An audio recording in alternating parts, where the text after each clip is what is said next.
Grabe sayang-saya si Dara sa nalaman niya, maagang pamasko ito sa kanya. Dahil isa siya lang sa nabilang na makakasama sa Hong Kong. Kaya grabe ang tuwa nito, at inaasikaso na ni Kuya Rab ang mga kailangan ni Dara. Sa totoo lang po kasi nahihirapan si Kuya Rab sa mga puppy list ni Dara. Bukod kasi sa wala itong magulang ay, menor de edad pa ito. Kaya kailangan maasikaso ng maaga mga kailangan ni Dara. Dahil nga sa nalalapit na bakasyon ng Team Kalingap sa Hong Kong. Dara tuwang-tuwa, pero nag-aalinlangan pa itong summary dahil ang inaalala niya ay SI Bea. May iwan na naman ito, hindi rin naman kasi ito pwedeng sumama dahil nga nahihilo ito pala dyan sa biyahe.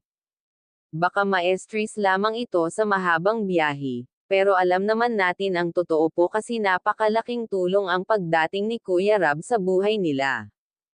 At ng K-Angels, dahil sa kanila naranasan ni Dara na magkaroon ng pamilya.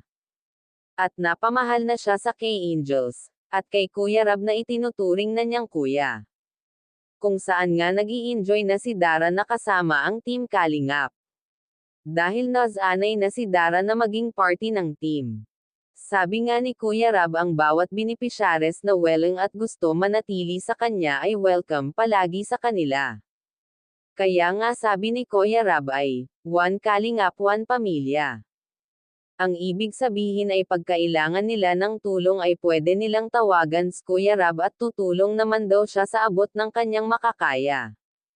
Pero kung gusto naman daw na humiwalay na sa Team Kalingap ay pwede naman, sa totoo lang kasi iba ang naging experience ni Dara sa Team Kalingap, bagay na hindi niya mararanasan dahil sa hirap ng sitwasyon ngayon, kaya ang takot at pangangamba niya na mawalan ng komunikasyon sa Team Kalingap ay bagay na nakapagbigay sa kanya ng labis na kalungkutan. Sa nag-sponsor po kay Dara patungo sa Hong Kong ay maraming salamat po.